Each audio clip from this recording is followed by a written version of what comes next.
tinanong ko lang naman ay very fair din dahil may 100 million peso worth na programa yung kanyang opisina tungkol sa pagmumudmod ng mga 1 million bags sa mga bata sa mga hard-to-reach communities at may kasamang tree planting. At ang itinanong ko ay yung 10 million peso item within that 100 million peso program budget na magdi-distribute ng isang libro na siya ang sumulat pero gagamitin ang government funds, ang taxpayers' money para ipamudmod. So, napakatamang at dapat, tingin ko, dapat lamang natanong pero gano'n ang naging sagot niya. So, for the record, ipapare-align yung 10 million pesos para doon sa isang kaibigan.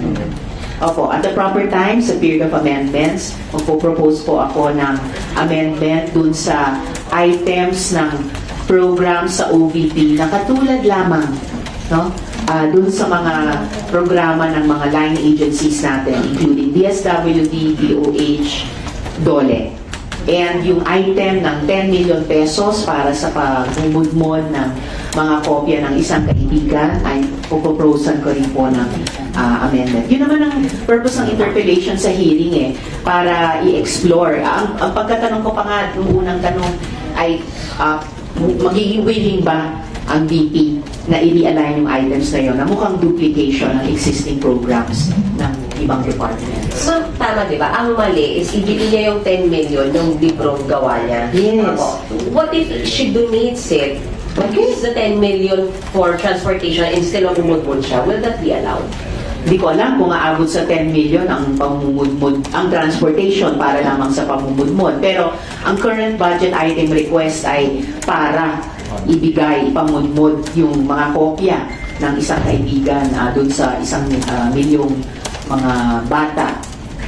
At siya pa yung nagbanggit na yung mga batang yun ay may magulang, yung mga magulang yun ay boboto.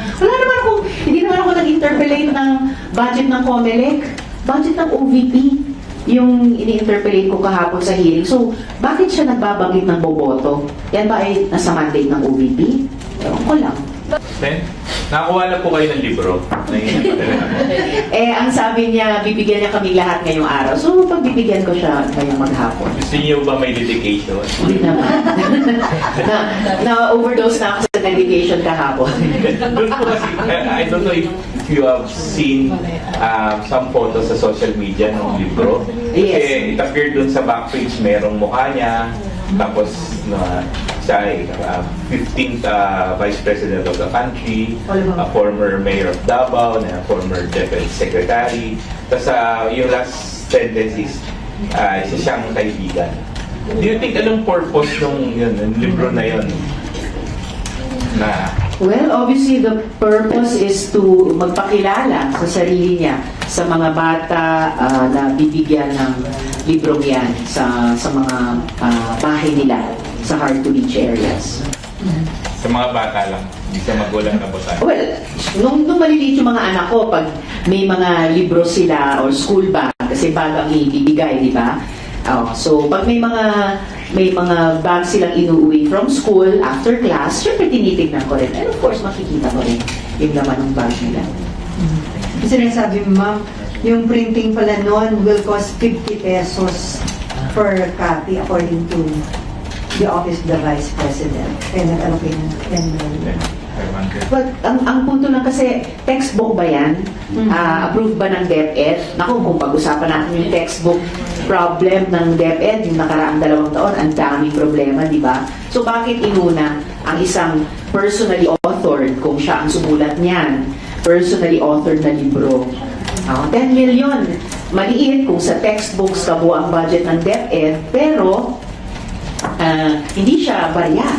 At 10 million na galing sa buwis ng mamamayan. So, pera pa rin na hawak ng gobyerno na dapat tanungin ng Kongreso. Ma'am, kung alam mo nung book na yun, all about VP Sara, may nakikita kayo na ibang intention nun? Is it parang preparation for 2028? Possible? Well, hindi ko alam kung bakit paulit-ulit siya na nagsasabi ng politicizing kahapon. Basta, para sa akin, at kaya sinabi ko sa chair at sa pagdinig niya na tungkol ito sa pera ng bayan. It's not about you.